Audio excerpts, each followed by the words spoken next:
Hello and welcome to the Wrestling Headlines WWE RAW review. My name is Matt Maher, aka Imp, and we're live here on YouTube and also later in podcast form. Links in the description, or head over to wrestlingheadlines.net for your latest wrestling news. And choo choo! I could do that better. There's the Rock. I just saw how I looked in there in the camera. That was interesting. But yes, WrestleMania kicking down the tracks. That's Braun Strowman. Oh my god. Choo choo. A train.mp3 playing as Strowman expresses around ringside. Oh, what a talk. This was the number one thing people were talking about when I woke up. Because I'm being English. I feel like I've got that nice little kind of thing to save me here. Where, not save me, a nice little thing where I can look at what's the most talked about thing from the show, so I can get a kind of sense of what grabbed people's attentions, what segments are kind of worth maybe checking a bit more detail too.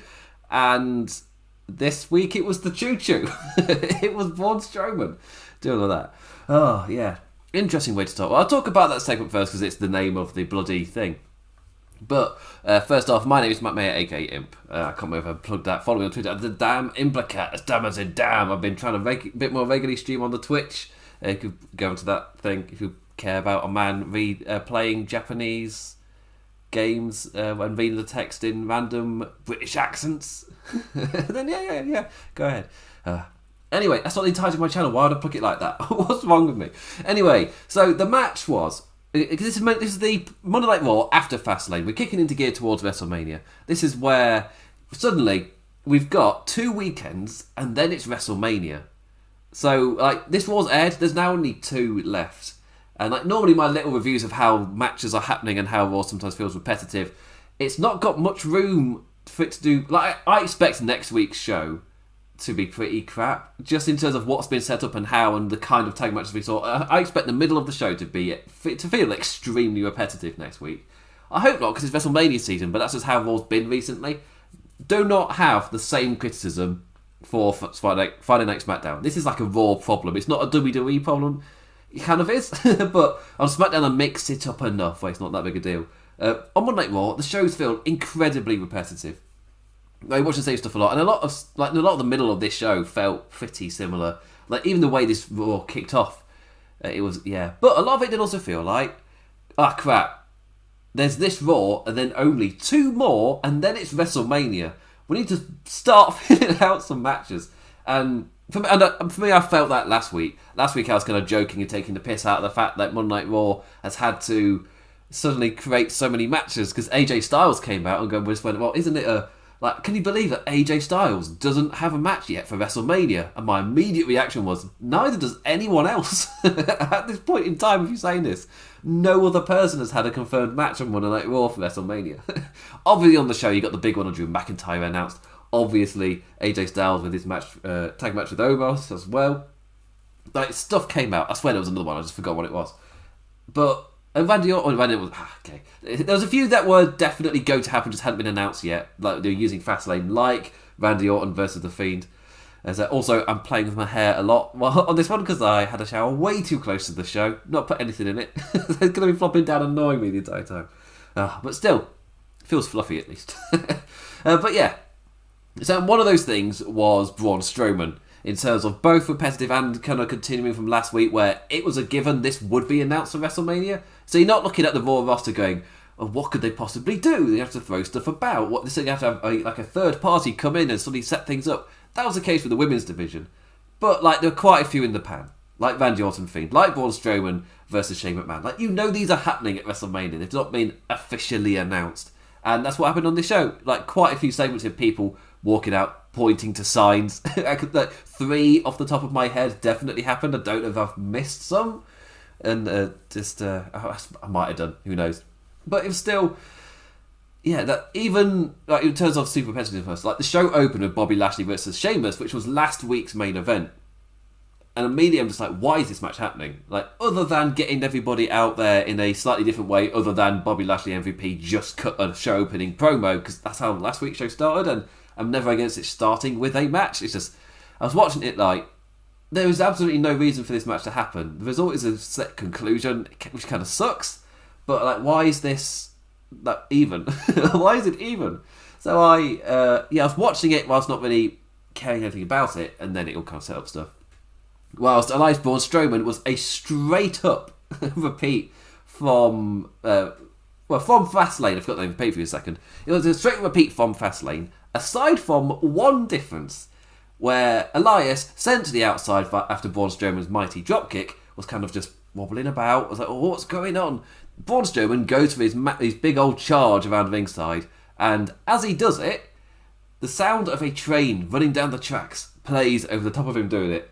And when I went onto Twitter this morning, the sheer amount of posts about this thing, immediately I'm just like, was the rest of the show that bad? That this is the thing you're talking about? But it grabbed people's attention. I think it's just because it's so out of left field. But for me, it's like, in terms of my feelings on it, it's an hilariously silly idea out of the creative house of overproduction.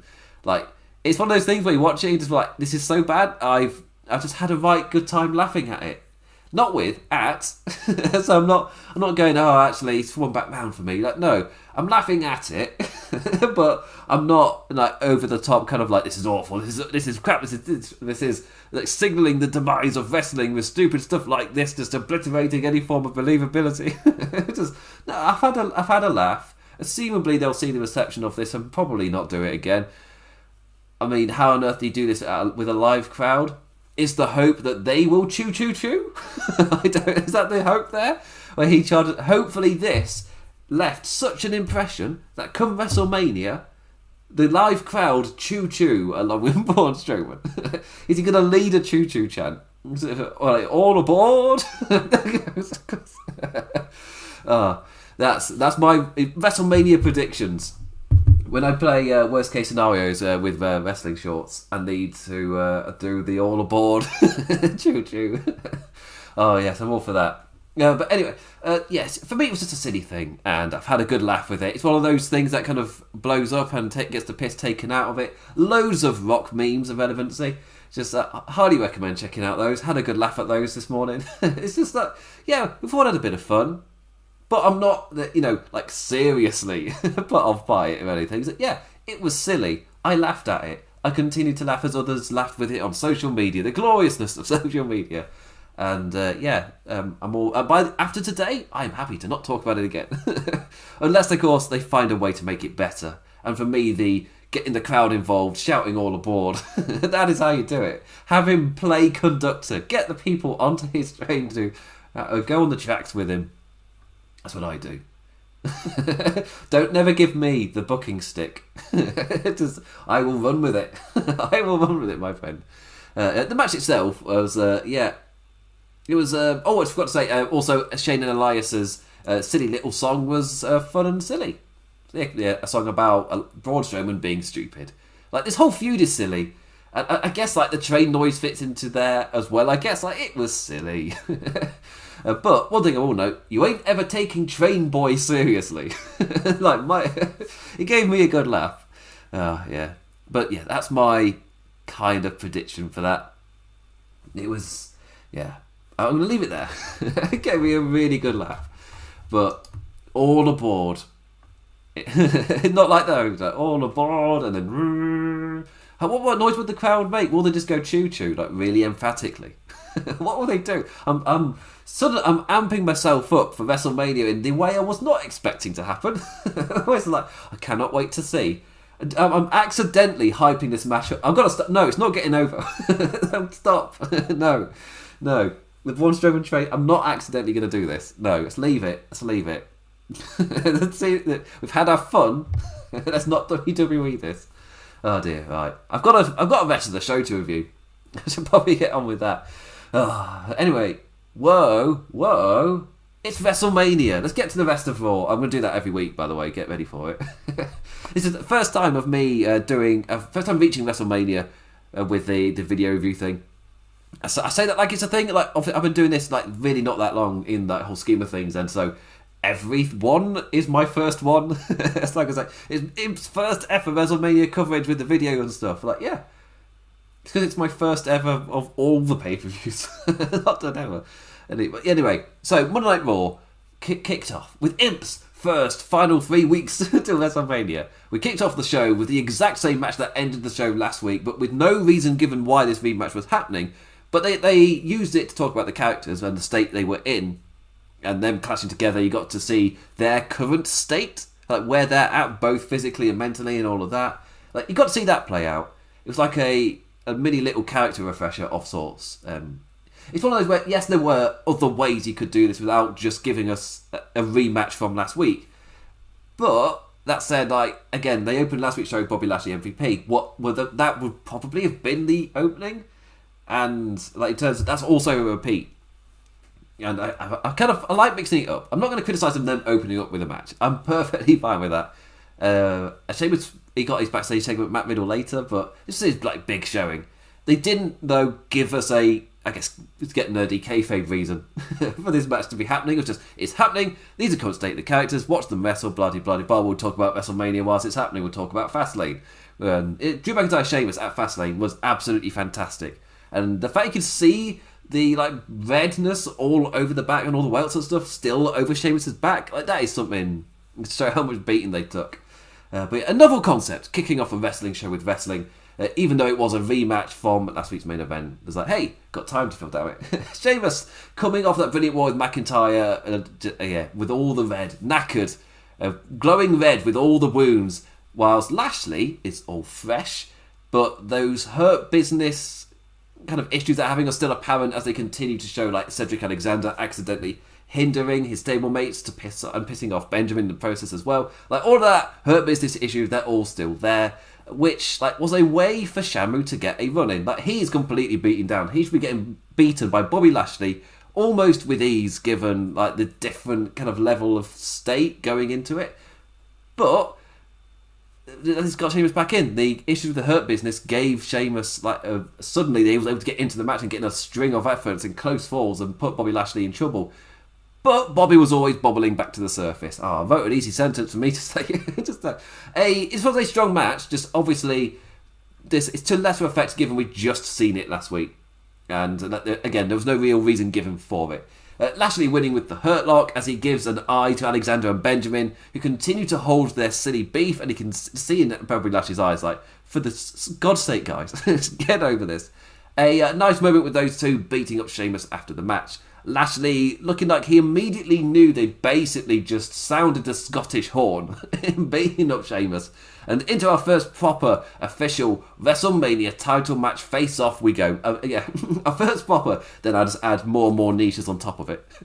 After the break, Bobby and MVP lay down the line to Shelley and Cedric. Think before you act and tarnish the image of Bobby Lashley. You better do good, lads. You better get right on this. I'm MVP. Not Vinnie Jones. I mean, Vinnie Jones playing MVP. Rabbit holes, get out of it. Stop the voice. A nice little... It built throughout the show. We'll return to Bobby Lashley and all the happenings throughout the course of the show. But this was a decent little opener, reminding of the current state of things. It's just... in terms of watching the match itself, I didn't have much investment just because, why is this happening? Why should I care about this? And the answer was wrestling WrestleMania. So I don't really care particularly. I didn't really care about the match. I zoned out a little bit. I'm writing my notes and stuff, but I wasn't particularly enthralled or paying attention really. It wasn't an opening that got me into the show. I think a lot of it was because it just picked up where it left off, but without you being given a reason to care other than you know these characters, right? Okay, cool. Yeah, I do, but can I not have more than that? Good start. After that, another good match. They had the matches on this show weren't bad. I'll get into each one individually. Actually, let's not do a covering for all. That's the whole point of a review like this, to actually go into each segment and stuff. But Asuka versus Peyton Royce was up next. The Raw Women's Champion in a singles match all of her own. No second fiddle to someone else's feud, nor, again, is it a match against Jax or Baszler. It's like, oh, bloody hell, it's been long enough. She's finally in her own thing going to WrestleMania. And tonight was the night she finally got her first feud of this championship reign. Yep, she's been booked that badly. She hasn't had a feud. Seemingly there's one building with Charlotte Flair and going to WrestleMania. Then she contracted COVID and the door's been blown wide open. Like, what the hell happens now? And it's like in terms of Asuka, again, it was Alexa Bliss while she was in a feud with someone else. It was Lana while she was in a feud with Nia Jax in that whole thing, and they were on TV. And then she was playing second fiddle in the Charlotte storyline where Asuka was 100% going to lose to Lacey Evans until Lacey Evans' pregnancy. And now Charlotte's caught COVID as well, so thank God Lacey Evans versus Charlotte Lacey didn't get pregnant, and it went to WrestleMania, and he's doing Charlotte Flair, Lacey Evans, if they were sticking with it, they've now lost both of them. So if Plan A was Lacey Evans Charlotte, then that's gone out the window. Plan B, Charlotte versus Asuka, that's also possibly gone. So you at least at Plan C, maybe Plan D, like what on earth is happening with Charlotte? And we got Asuka Rhea Ripley happening. So yeah. Let's talk about Peyton Royce though. She got this time to showcase, as Peyton Royce is the latest talent to voice herself on the Talkie Talk show, a tactic of diminishing returns if everyone gets to do it. But we are only just approaching that bridge, so we're not on it yet. It's not time to throw our toys out of the car if we're driving across a bridge. Metaphor lost. Warning. Alarm bell sounding. But anyway. Yeah, it was. She's getting a decent little showing here. And the second half of this match for me really kicked up. Lots and lots of lovely counters before Asuka kicked a lass in the face. Royce really did get time to shine here. I swear, she impresses every single time she's given an opportunity like this. But she just, she'll get an opportunity and then drift away. And she impresses every time. So I don't quite know what they're not seeing for me. Especially the level they're looking for. I don't know what it is. Each time she's impressed and then they've just gone, nah. Until it's time again for her to, seriously guys, I'm good. And then go out, impress. For them to just go, nah, again. Which is, it's a really weird cycle that they're in. I don't quite get it. Anyway, she tapped out to the Asuka lot because it's time to set up for WrestleMania. Rhea Ripley makes her Raw debut and immediately, I don't know why I'm doing the Okada post for that, and immediately challenges Asuka to a championship match at WrestleMania. Charlotte getting COVID has opened that door wide open. And yeah, Rhea Ripley just straight out there started going to just immediately shooting a shot. It's I want to challenge you at WrestleMania. And the commentators are amping it up like a huge thing, and Asuka's like, but you're not ready for Asuka. With my amazing Japanese accent. And Rhea Ripley's like, I am bloody am though. And I was like, oh right then, let's do it then. Yeah, cool. And that was kind of a feeling that's been happening a bit on Monday Night Raw, where it's sudden panic of, oh crap, what do we do for WrestleMania? These two people go out, one goes, we should have a match, the other one goes, alright then, WrestleMania graphic, boom, immediately on. Sometimes incredibly quickly after they just finished the segment, as quick as possible, get this in there, get them hyping it up. It's it's, for me, when I've talked about it before, with the difference between long-term and short-term storytelling and all of that, and all the benefits and the things like that, and I've constantly said, when it's that whole long-term thing, my stance on it is, it's not necessarily bad. WWE are constantly kind of writing for that short-term excitement explosion, that boom, that kind of jolting you forward to the next thing. But that's how they write, and that's not, again, it's not always bad. It's just for me, SmackDown's a great example of that. And so I guess SmackDown Live back in 2016 as well, you can write like that and it not suck. It can be fine. But you look at Raw today, and they're getting a bulk of WrestleMania matches booked and put together with nothing. Just suddenly somebody walks out with absolutely no build. This is the match now. Omos, AJ Styles have challenged for the tag titles. That's come absolutely out of nowhere. Rhea Ripley admittedly planned C or D, but again, still just coming out there and challenging when Asuka was not the main focus of anything, and she stayed champion in spite of plans to take it off of her. She's now defending against Rhea Ripley. But there is a story there at least, and I feel like that's where WWE do relatively well. Because I think I've said it before in my analysis of them, maybe just in column form, but they're really good at, once they've got a problem in front of them, they're pretty good at taking the pieces that they've had and making something of it. It's hindsight booking, and aka when you wrote the thing, that wasn't the story, but in hindsight booking, you've kind of made it work, and that's what WWE are pretty good at that. I guess case in point would be who tried to kill Roman Reigns, that storyline, and where it ended up with Rowan and Harper, especially Rowan getting over as a top heel. That wasn't the plan at all, but they took what they'd ended up with, hindsight booked it, and suddenly, and they changed course and adapted, and it all worked out in the end. And that's where I feel they've gone with quite a bit of it right now. Like, you can 100% do this with Rhea Ripley because she challenged last year as an NXT superstar and didn't win. This year, she's challenging as a full-time main roster person. Question is, does Charlotte get added or not? And I feel like because she's gotten COVID, oh, I just knocked my camera. as Charlotte's gotten COVID, like, who knows if she's going to be in any physical state to wrestle at WrestleMania? Like, yeah, you don't. I don't think it's made public what kind of symptoms she's had, but you don't know how you're going to react to the virus. And it could just be you can be somewhere from asymptomatic or to sitting at home feeling relatively fine, if not a bit dopey, to the other side where I've seen some bodybuilders talking about how it's almost 11, 12 months after catching it, they're only just getting back to the reps they were doing before they caught it, because of what it attacks. Like, if you can't really breathe, you can't really athletics good, and obviously for a wrestler, that's an absolutely huge kind of effect for it. And I think, as I said, like Nick Jackson was talking about how long it feels like it's taken him to get back to where he was fitness wise after he caught it, and because he said he was apparently like completely knocked out on his bed type of level with it, and when it's just not been 100% for quite a while. Like, obviously it's different for every person. You don't know how you are going to react to it, so it makes sense to make a safeguard. Your WrestleMania match is Asuka versus Rhea Ripley. You've got a few weeks where Charlotte Flair might recover. End of the day, you've got Asuka Ripley. A large portion of the fans are going to be excited for that. Like that's fine enough on its own. But if Charlotte Flair is fit, you can make it a triple threat. Not the end of the world. It's fine. Just don't take Ripley out of the match. Anything weird like that.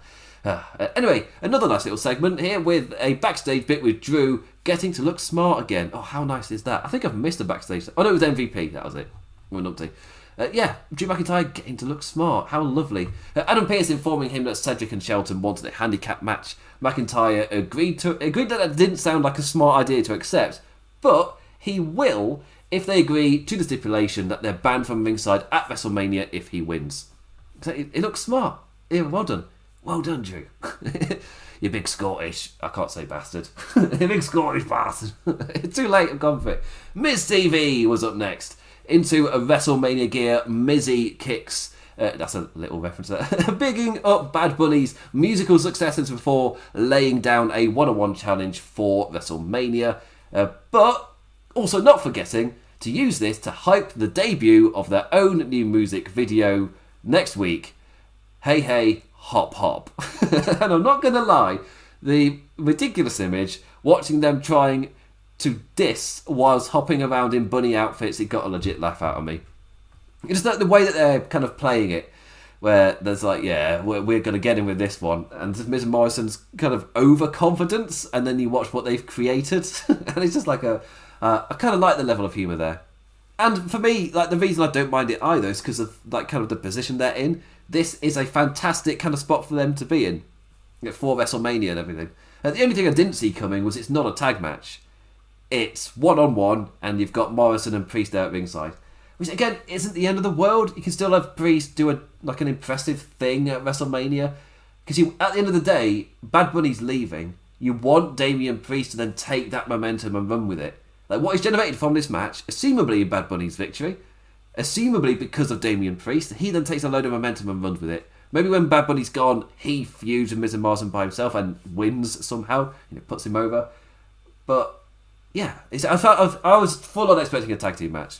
In fact, it's going to be a singles competition. Yeah, it surprised me a bit to actually do that. And like, Miz he's capable of doing this. All the guys here can make this work. And Bad Bunny obviously loves it enough to put the work in. So we'll wait and see. Wait and see how it goes. But yeah, for me, perfectly great and fine WrestleMania celebrity match. And they've got a hell of a catch here in Bad Bunny. Just go with it. Yes, roll with it. Sing with it. I was trying to remember the next line and realised, what song am I singing? Oh, it's a Eurovision song. Leave it. Leave it. My Europeanness kicking in. The Miz versus Jeff Hardy. Another smart babyface. What's going on? Jeffrey got on the mic before the match to insult Miz's abilities, so he'd take him on one-on-one. Like, nice little trick there. And suddenly, here we are, with Miz getting a wee showcase ahead of taking on Bad Bunny, reminding us he can go singles competition. I feel like this is kind of, because he's been a little bit of a joke because he got destroyed by Bobby Lashley, this kind of match is needed. Like, you need to kind of remind us that, no, Bad Bunny is getting in there with a wrestler, and The Miz wins a wrestling match. So, yeah. The baddie, the smart one in the end, using the ring post to wobble Hardy after he attempted a twist of fate, right into the skull-crushing finale for the win. Chatting crap to camera when Bad Bunny swung in from behind with a guitar to the back. Revenge for last week reaped. And just the old, I accept your challenge, bitch. Like, you know he's serious, because he said the word. He said it. He said the B word, and therefore you know he's serious. Randy got to go to the next level there, which I can't because I'm on YouTube. Damn it. Out of all the Riddle comedy, moving on nice and smoothly. I was still like, vocally coming down from the high of the last sentence, but I'm transitioning. Damn it. I've just talked everything I can about Bad Bunny. It's time to move on. Out of all the Riddle comedy, the only one that's made me laugh is the recent edition where he just scoots past in like a separate segment, like revving the engine, like and just goes straight past them. It gets me. It does get me. But later in the show, we did get like a babyface turn for Sheamus for the lands of Britannia. WWE's new Irish interview robot got to chinwag with Sheamus, getting out his frustrations before Riddle scooted on in and around Sheamus as he just talked at him, listing off like every Irish stereotype in what was meant to be like a genuine list of questions because he was just interested. Just every Irish stereotype he could think of before Shamu, understandably, took said scooter and beat him up with it. Just what I'm watching is just typing. Sheamus is 100% the babyface in this. Like, especially at least for us on the lands of Britannia. Like, yeah, my surname is Maher, Maher. It's Irish. I'm second generation with Irish grandparents. So yeah, you saw it in Ireland. I'm still close. I'm still heritage-wise close enough to support Ireland in sports teams and everything. World Cup, I watch Ireland matches just like the England matches. Yeah. Sheamus. Fight for the pride of Ireland. I did go to when I was in Rome, Italy. It would have been 3 years ago. I can't get time right. But yeah, whenever that was, and there's an Irish pub in Rome, and I went there and had a lovely meal, had a lovely drink. But whilst we were there, immediately me and my brother's just like, we're not Irish, are we? It's like, no, these people are Irish.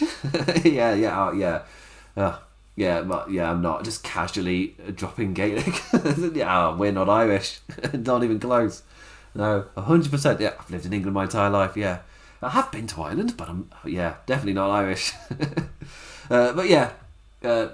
Sheamus is 100% the babyface in this. He just listed off a bulk of offensive stereotypes, and he's got beaten up for it. It's like, well, why is he the good guy in this?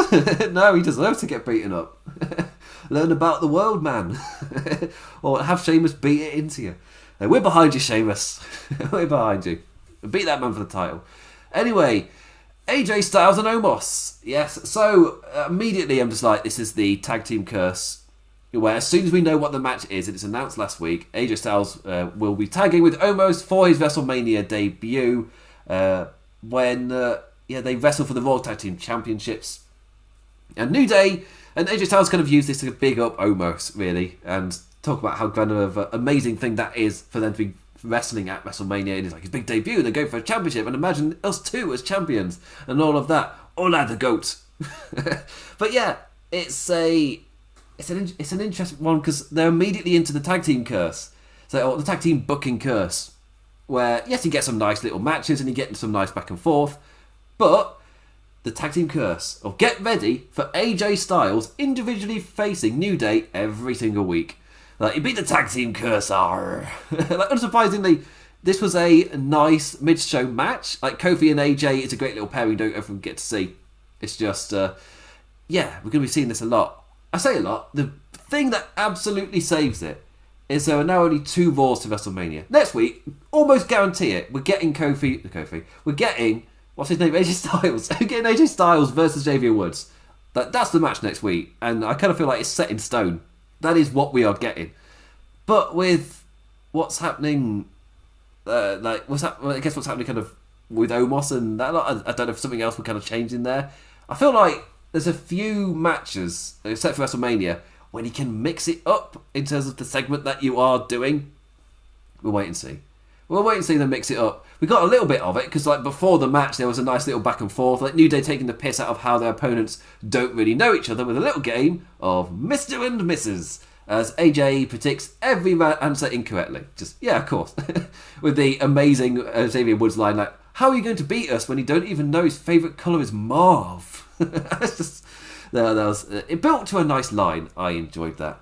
But in the match itself, Omos's stoic presence again working distraction to save his man from trouble in paradise. I shouldn't have done the point. It was too much. Both lads looking impressive here as each one fought back against the other. Plenty of back and forth. Kofi then saved by his ringside friends in Woods, blowing his trumpet to stop a phenomenal forearm.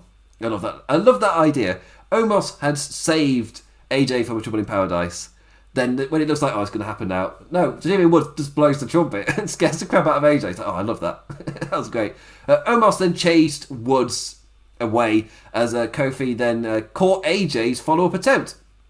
And he won with the SOS, which cues AJ shouting at Omos, like, what were you doing? Why weren't you there to save me?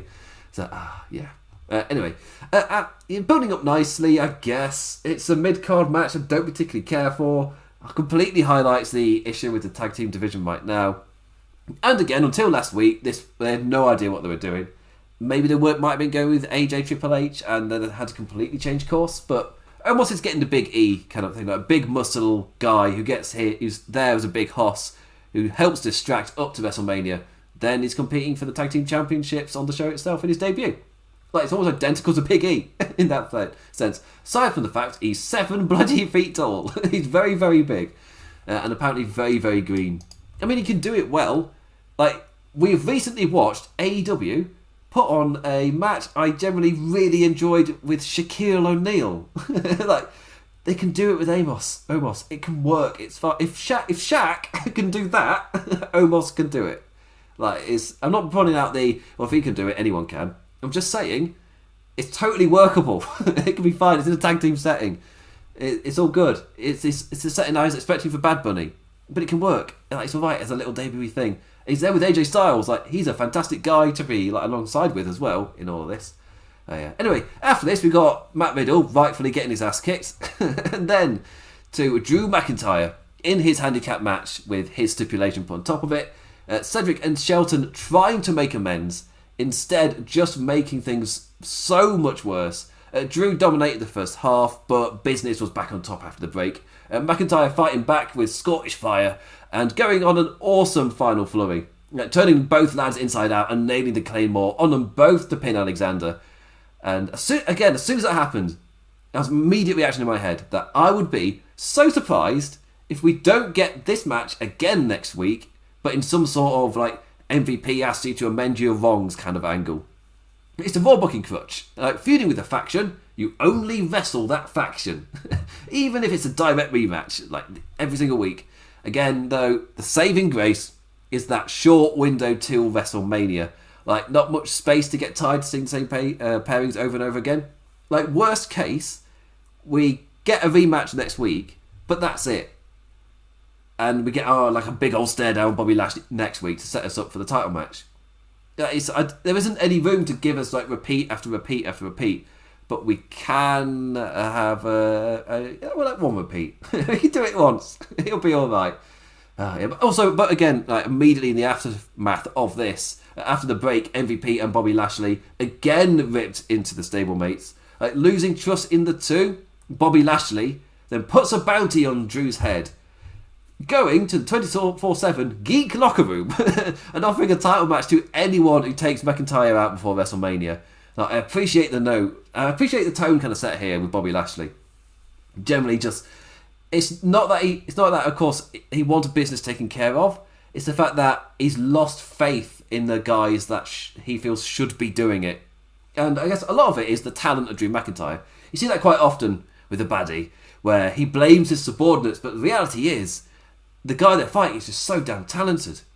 Like, he keeps sending his men in and he keeps shouting at them, but Bruce Lee keeps kicking them all down. Like, what's he going to do? Yeah. Also, Drew McIntyre looks great in all of this. Like, his war with Sheamus, like, kind of elevated to a nice little level. He's got a lot of momentum going into the show, and then he wins in a handicap match as well, without shenanigans from either side. Like, it was just straight up, they tried to work the handicap match, and Drew fought back with incredible fire. They couldn't hold him back, and he won. They were on top for a bit, but they couldn't keep him down, like, overall. So yeah, decent stuff. It's just that my only downside is, given how Raw, given the precedent that Raw has set, I so expect a straight up rematch. That's just what I'm expecting. So yeah, just run it again. I wish they wouldn't, but that's what I'm expecting. And again, expecting AJ Styles to take on Xavier. And that's my main issue with Monday Night Raw right now. And we got Elias Strowman as well, which is also a rematch from Fastlane. And we got Bobby Lashley Sheamus Open through, which is also a rematch from last week.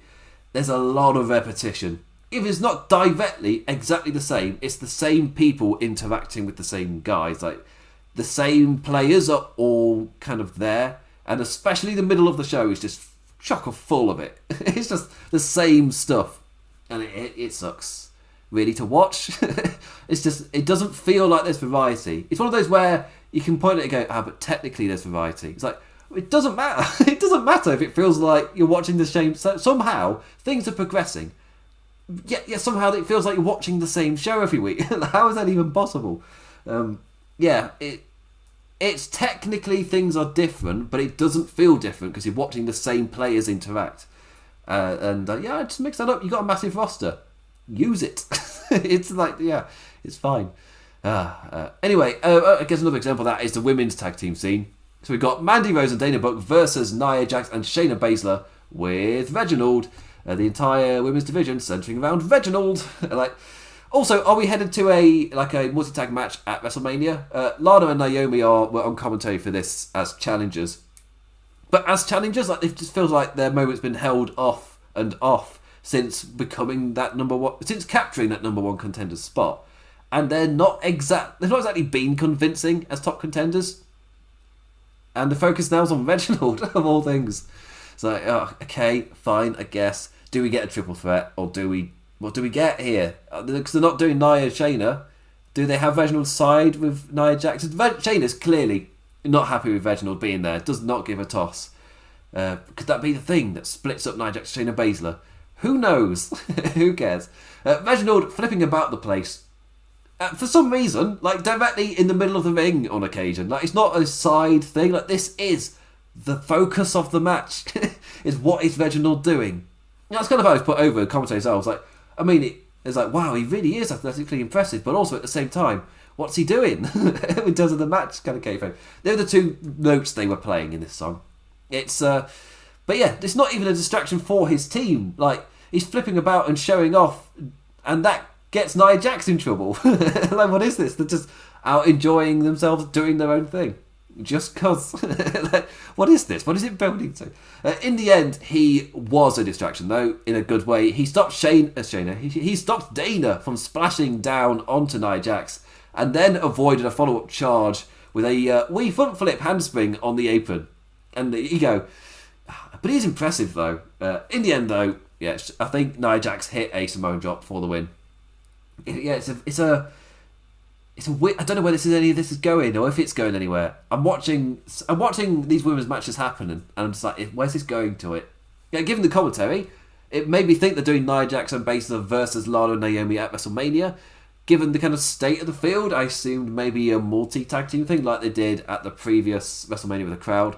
What number was that? 36? I don't know numbers anymore. It says WrestleManias. It's like it's WrestleMania pirate ship this year. I don't know the number of it. It's just completely whoosh right over my head. But yeah, that was a really weird tag match. I've got no idea where it's going. What the point of any of it is. It's reached that point where I'm starting to not pay attention. And in terms of like building the women's division, they're dangerously close to this being just a type of segment where I just mentally zone out. It's just like, well, what is the point in any of this? What's happening here? Yeah, we'll see. Anyway, after that, we got the choo-choo train. Moment of the show. Moment of the show. But the main event was Randy Orton and The Fiend. Again, some people absolutely love The Fiend. That's what we found out when we ran the Wrestling Headlines End of Year Awards, was those who like The Fiend really like The Fiend, and we'll go out to vote for him as well to get him up into second place. And so there's quite a lot of people who generally enjoy this stuff. For me, extremely hit and miss. I'm not as negative on this current Fiend outlook that's happening right now as others I've seen, but I had massively fallen off beforehand. And I guess part of it is I immediately recognise like 80s sequel stuff here. Like Bray Wyatt, for me, he's living his 80s horror slasher fandom. And because this is right out of the wheelhouse. This is like 100% 80s slasher sequel like nonsense with the guy coming like you think you've killed him, you think you've killed him by blowing up the building, but then he just walks out completely ashen. It's completely black in it. And it continues to somehow walk, and you can see his flesh is, I guess, all charred and everything, and he keeps on walking. It's like, yeah, this is straight out of that 80s slasher kind of thing that you'd see. With the kind of like the magical nonsense in there a little bit as well. Yeah, for me, it's right out of that. And also, we get serious Randy, because he gets to say the S. He can't say the S word. He said the S word. He's being naughty. That means this is really serious. Honestly, I will say, like that one does stand out. Like when bitch is the only one allowed year round. Whenever somebody says something higher up the list, higher up the ladder, the swear word ladder, the naughty word ladder. Whenever somebody says a word higher than that, you're more likely to get a bit of a reaction. Like when we live in this era with like no blood, but whenever there's any form of blood in WWE, it feels like it means a lot more. It's just a different reaction. It changes the feeling of the match just because we don't get it. And I guess little forms of swearing in that as well. You don't get swearing, so when it happens, it's like, okay, I should listen to this because they're telling me this is ultra serious because he said a naughty word and they didn't bleep it. Unless that was just our UK feed. I know in America I've heard ass bleeped. When I was growing up, they bleeped ass. Even in the version that aired over here, when it's not an issue for us. Not a problem at all. But that's the feed that went out. SmackDown, you can never hear the ass word on SmackDown. I've not checked if it's fine for YouTube. I've said it a lot. I might have put myself in it. Anyway, the segment itself, Bliss with a Jack in the Box to bring out the Fiend. Randy was prepared though, another smart. Is he babyface? I don't really know what's going on here. I assumed Randy Orton was the heel and the Fiend was the babyface. The Fiend stuff was all meant to be babyface stuff getting into. That's how the feud started. But now Randy's still like his heel. He's still him, the heel guy. But the Fiend is like this massive monster right now that's definitely not a babyface. So what is this? It's a world full of heels. Anyway, Randy was prepared, already with the gasoline. He's going to burn the Fiend again, because it clearly worked the first time. I guess if you just burn him more, he'd definitely be burned. But the Fiend just let it all happen. Like, he arrived, he got there, and he was just standing completely still as Orton poured the gas. The non-reaction, enough to freak out Randy, who just hit the RKO instead and grounded the man. Monster, whatever he is. Bliss run down to the ring to get in for a little distraction. For the Fiend to rise back up for the Mandible Claw and Sister Abigail to Orton. And honestly, I really like this. In terms of like the little story they were telling. And in terms of me viewing this as pure, because they hit that note yesterday, it's like, right, okay, my bar is 80s slasher stuff, and that's where I'm at with this. And this bar hit that. That's where my bar is. I'm not measuring it to other things, because they kind of set the tone at Fastlane. I was like, right, I know where this is at now, so I can continue to watch it at that level, and that's the kind of like, if it hits that 80s slasher vibe they're going for, then they continue to succeed with that idea, I guess. But I like the idea of it's the Fiend in body, but what's left of him is just a charred monster. Like, there's none of that. Alexa is now embodying all of the human elements of the Fiend, as Bray shows no emotion aside from the roaring, which is definitely like a later act 80s slasher thing that happens when he is like Freddy Krueger, like dropping cheeky lines and making gags and things, but in that final act, just normally a little bit more serious, or at least in what's it called? Was it called the final cut? Or was that like a director's edition? I can't remember. They did a 90s thing when it was different, but it was the writers, right? I'm not that big on horror. I know a bit. I don't do horror. I don't do scary stuff, mate. But I scarily know enough about Nightmare on Elm Street. Scarily enough, that's an accidental pun. But yeah, I'm into the Fiend stuff. Because again, this next beat, where they did kind of... Because you don't get that feeling on pay-per-view. Like, he's just returned to hit his move. But on Raw, you got to see the extent of the damage, and it's not just... He's there as a charred kind of monster type thing. It's like, oh no, he's like all of those kind of like human elements. Like he's flesh. He's moving flesh, but he's not of mind anymore. Like he really is just this big brute of a monster. And like again, like you get in the final act of those horror films. You think you've killed it, but really when it returns, it's now even worse because it no longer has any human element left. It's just a monster. And it will not stop going for you. Yeah. Controlled by Alexa Bliss, who is controlled by The Fiend. Oh, it's weird. Yeah, is it... The Fiend is able to control Alexa, or is it Alexa bringing back this body which is just not in any good state? Or is... I don't know. Don't get into it, Imp. It's not that big a thing. It's way too much depth when there isn't any. I've already said, for me, that's where it is. Yeah, the depth is 80s slasher thing. Like when they think they've killed the monster, but it returns and it's even worse for this final act. I feel like that is what they've done here. That's what they're going for. Don't dig into it anymore. Just leave it. Don't dig into it anymore. Right, okay. Yeah, I'm going to end the show now. That'll do. But yeah, not a Monday Night Raw with like lots to talk about. And I got that in, as soon as I finished the show, I was like, I can see... Like the big talking points are lots of things set up for WrestleMania. Lots of matches to kind of look forward to, but because there's not been any build for a lot of it, it's kind of, where's this going then? Lashley McIntyre continues to build well. Asuka Rhea Ripley is exciting. Get ready to watch AJ Styles fight New Day a lot, and that's going to be relatively fine itself. Randy Orton The Fiend gets made official as well. But the big talking point again, the main talking thing on social media when I woke up today was the Braun Strowman choo choo noise, and that's what's going to stuck. So I guess it's the best way to end the show as well. Yeah, so thank you for listening, watching, liking, engaging in any form whatsoever. You can hit me up on Twitter at the Damn Implicat. You can watch my Twitch streams over at the Implications with 2 S's. And I'm live every Monday, Tuesday, Thursday, sometimes Friday. Currently Sunday, just that's because I'm getting on my brother's channel and I stream at the same time for that. So it's not on my schedule. It's different. And also the New Japan Cup column, I'm putting it up tomorrow morning. So by the time Americans wake up tomorrow, which is Wednesday morning, the New Japan Cup column for week 2, which I've been writing with Jeremy Donovan of the Keeping It Strong Style podcast. That is going up tomorrow morning. And I might as well hype it, Keeping It Strong Style podcast. Pretty certain that's dropping tomorrow too. So, yeah, all your New Japan stuff, it's all there as well. Yes, I've been doing a New Japan Cup, keeping up with that, writing a column, doing focus up for everything. I'm a mad person. Why do I also do Twitch? Do I like sleep? Yeah, I do actually. Anyway, I need to get to sleep because I've got one day to recover. Then it's time for the NXT review.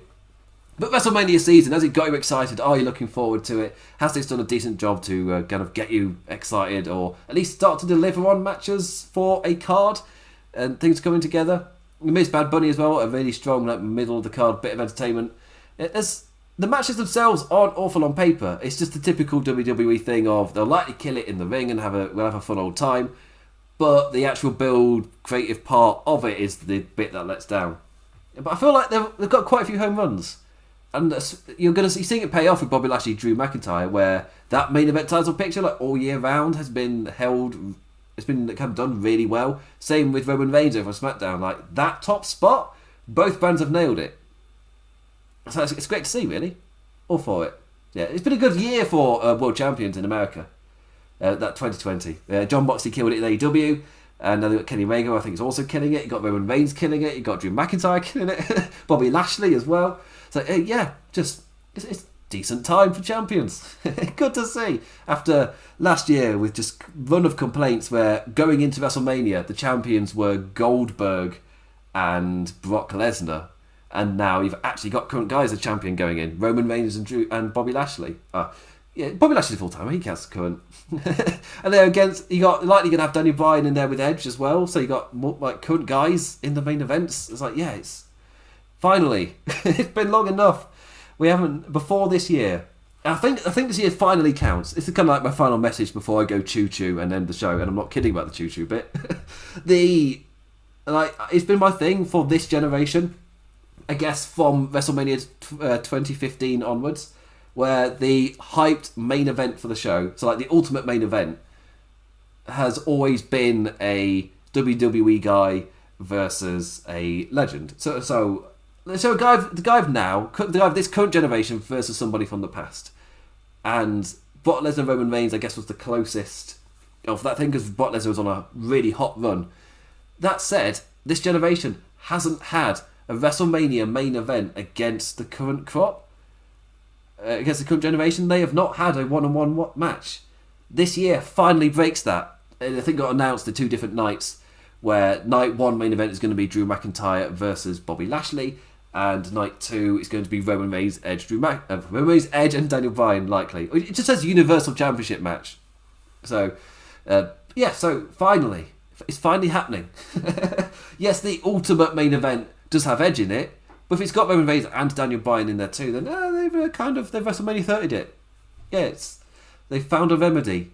And I like how that fixes, because for me it's stronger than the WrestleMania 30 main event, purely because you've got such clear distinctions between the characters. You've got your all-out heel in Roman Reigns, your tweener in Edge, and your pure babyface in Daniel Bryan. It's like, yeah, each one fills that role really well. And then for Raw, Bobby Lashley killing it in the Hurt Business, Drew McIntyre killing it as like the top babyface guy in the show. It's like, yeah, it's a decent time for the top champions in WWE. And my comment I've been making this past year especially, it finally gets debunked. It finally gets broken. It's no longer a thing after this year. They finally had 2 guys of this current generation main event of WrestleMania. Technically, it's night 1. Night 1 is the one that doesn't have any legends in it. Any Hall of Famers or anything like that. Night 1 is the one. But I feel like night 2 is solid enough where it technically counts. I don't know, you can disqualify me if you like. Does that fall into Roman Reigns? If Roman Reigns, Brock Lesnar doesn't count, does Roman Reigns, Daniel Bryan and Edge count, is my question. Because it's a majority current. Anyway, with that I'm going to go to bed and bid you adieu. Thank you for doing all of that stuff and listening. I don't take any of it for granted. I'll be back on Thursday for the NXT review. So with that, I bid you adieu. Choo choo. Wrestling is so silly. Choo choo. Choo choo. I'm ending it like that. It's ending. It's doing it. It's happening.